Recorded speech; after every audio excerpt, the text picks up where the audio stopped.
bueno, lo vamos a ver en diferentes formas por los diferentes temas que comprende este estudio. Pero antes de hablar acerca de lo que viene a ser la física moderna, en primer lugar, vamos a ver un pequeño estudio de lo que ha habido antes, ¿no? Como por ejemplo, acerca de lo que viene a ser el avance de esta ciencia. Por ejemplo, sabíamos que desde tiempos antiguos ya la ciencia iba creciendo, iban renovándose las ideas científicas a través de ideas filosóficas, ¿no? Como por ejemplo el tal Aristóteles, hablamos de Arquímedes, o sea, grandes sabios que hicieron que la ciencia existiera y tenga un valor propio. Luego, ya con la existencia de otros grandes científicos, como el caso de Robert Boyle, el caso, por ejemplo, de Da Vinci, el caso del gran Galileo, por ejemplo, ¿no? Tenemos en esos casos, ¿no? También tenemos a Copérnico, grandes aportes que dieron a la ciencia, hasta que finalmente se pudo establecer con el caso de Newton.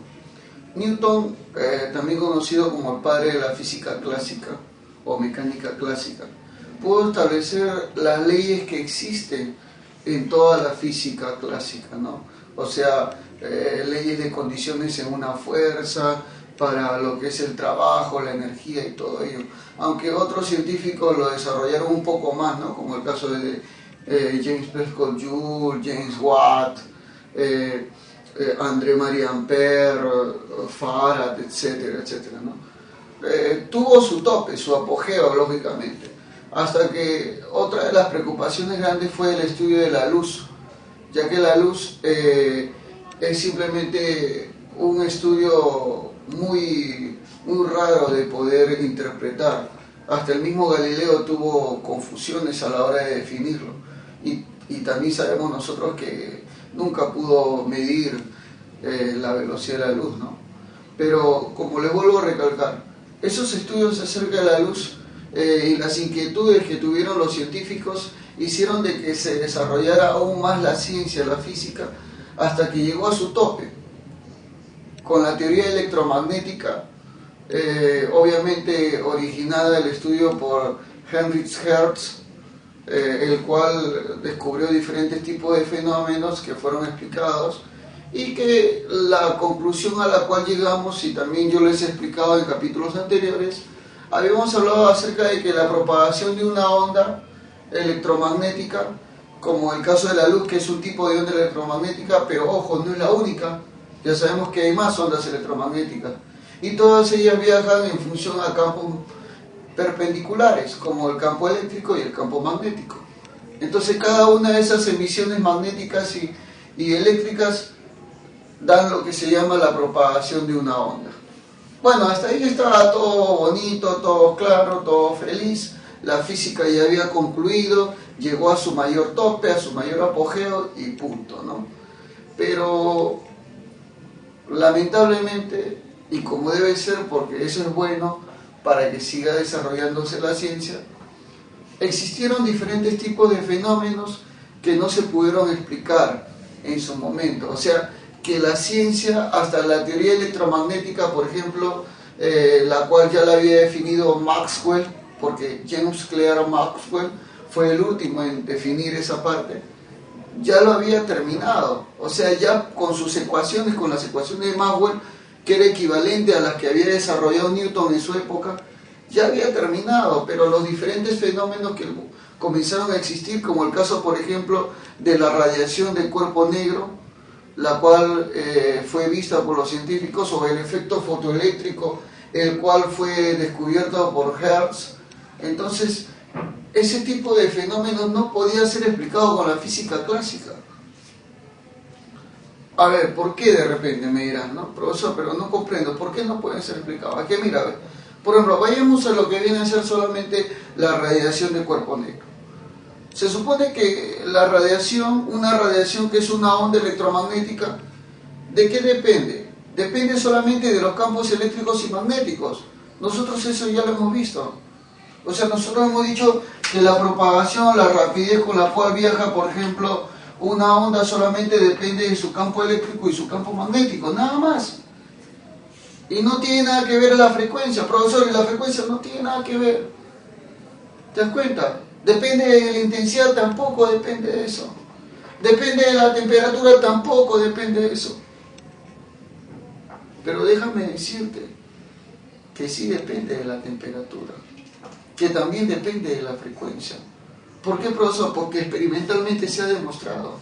Experimentalmente se demostró en su época. Entonces esta ciencia ya no valía. Esta ciencia ya no puede explicar eso. O sea, esos casos excepcionales no los puede explicar. O sea, una radiación del tipo térmica no se puede explicar con la teoría electromagnética. Y es por eso que comenzaron a seguir más teorías y comenzaron a pensar más los científicos y comenzaron a darnos más ideas y a desarrollar más la ciencia. Claro, en función a eso. ¿Te das cuenta?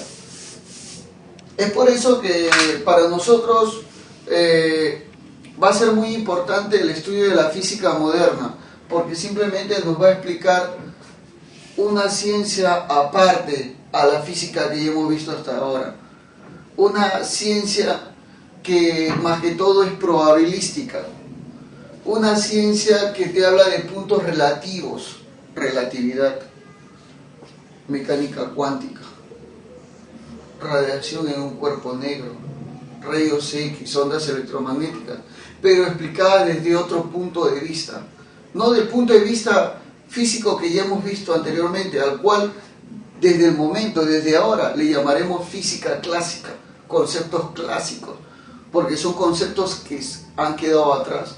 Ahora hablamos acerca de lo que son los conceptos modernos, la física moderna. Entonces, para poderte hablar de ello, primero te voy a hablar de lo que viene a ser una radiación térmica. ¿Qué cosa es una radiación térmica para mí? Bueno, en primer lugar, se sabe que un cuerpo tiene la cualidad de poder emitir radiación. Claro, por supuesto. ¿No? Como por ejemplo cuando tú prendes tu horno microondas, emite radiación, por ejemplo. Por ejemplo, ahorita el foco que me está calentando demasiado también emite radiación.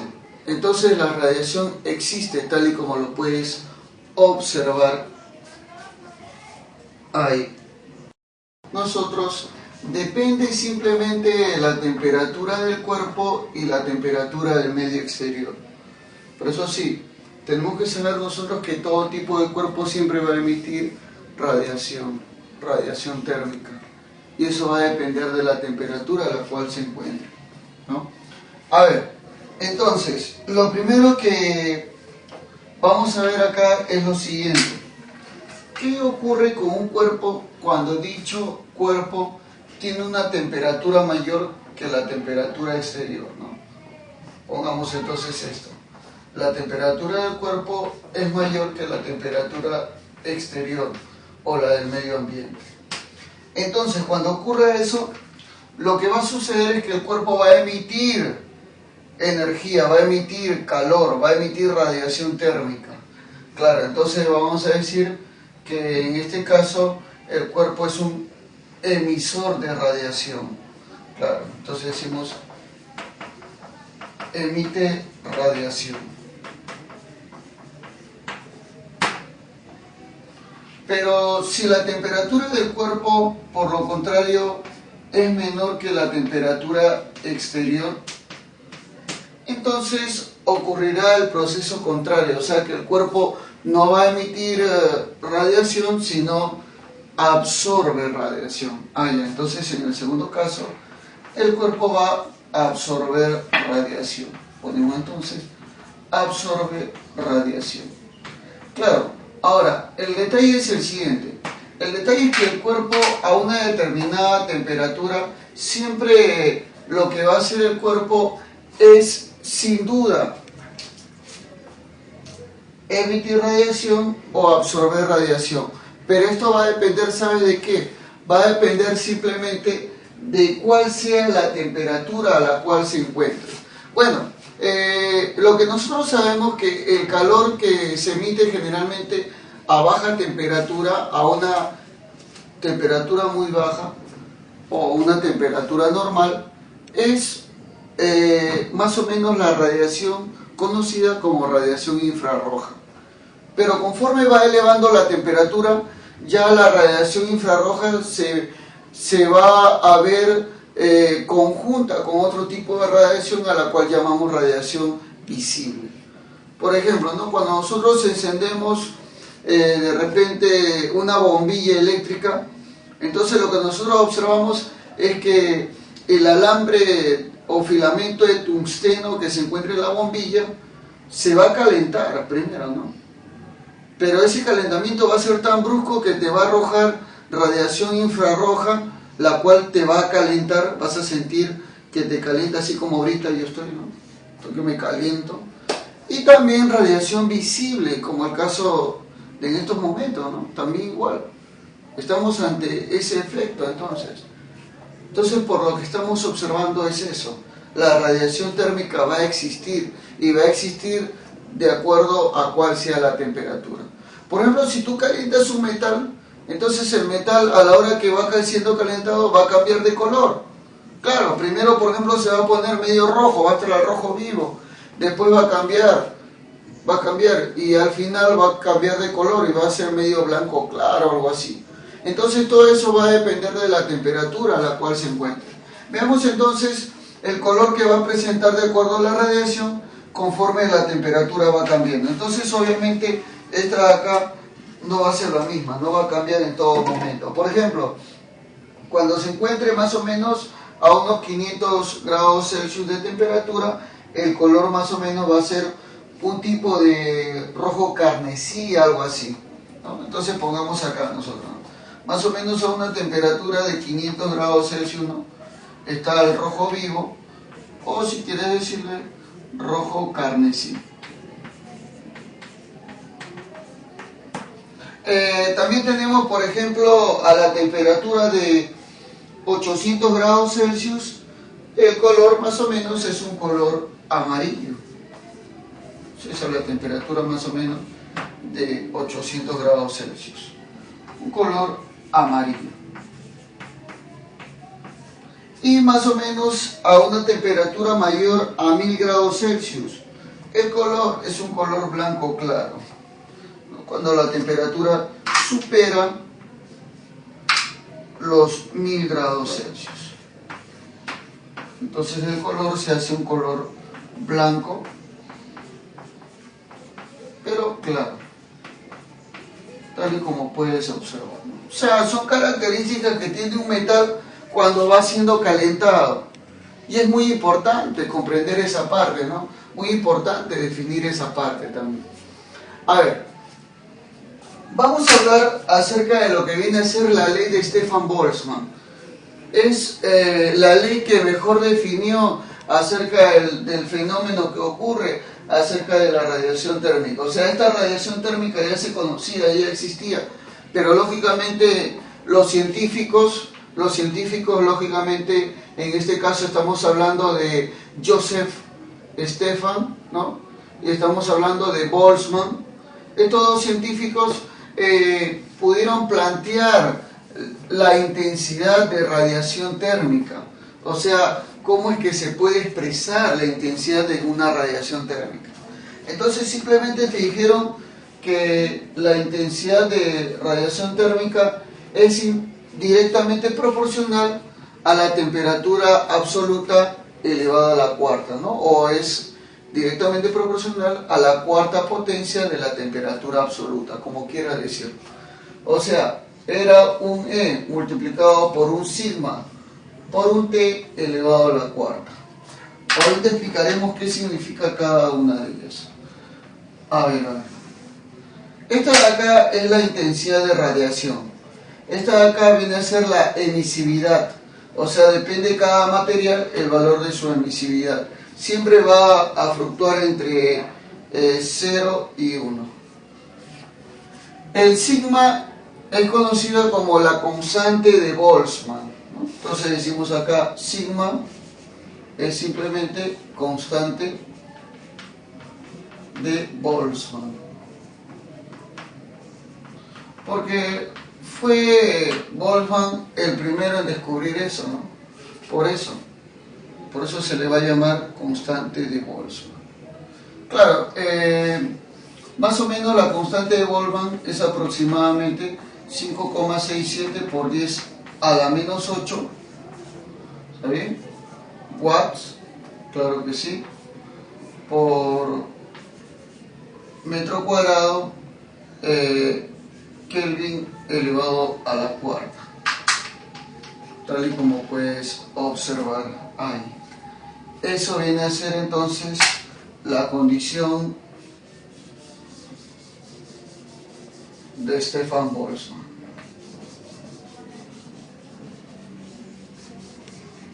Donde lógicamente, de acuerdo a ello, te da la unidad de la intensidad de radiación. La intensidad de radiación que va a definir este fenómeno estaría expresado en watts por metro cuadrado. Esa sería la intensidad de radiación, tal y como la podemos observar ahí. Entonces, más o menos con eso nosotros podemos explicar todos los fenómenos que puedan existir en cada uno de los casos, ¿no? Y es muy importante, lógicamente, determinarlo. Recuerda que un watt es equivalente a un joule por segundo. Claro que sí, eso recuerda bastante.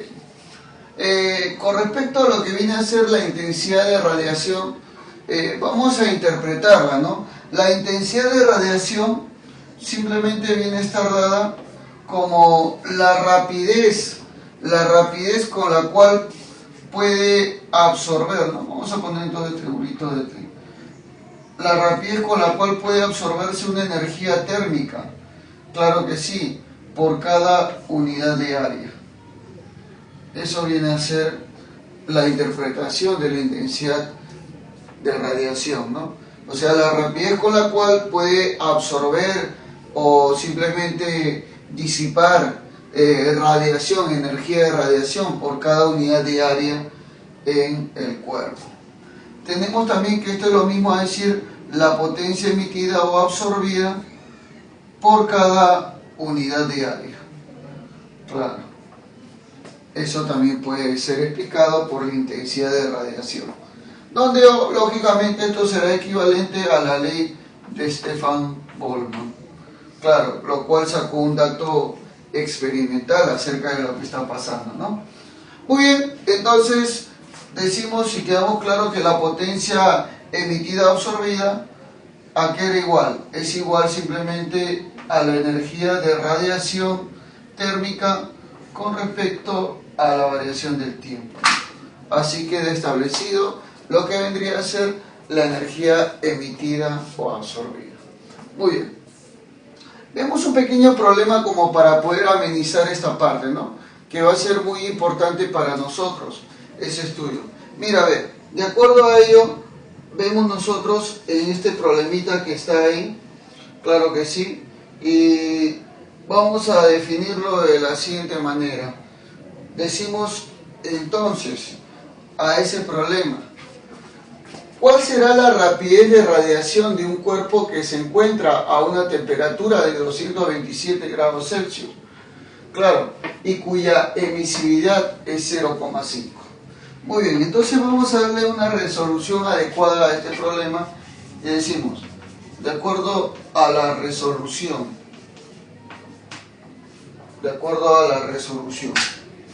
muy bien,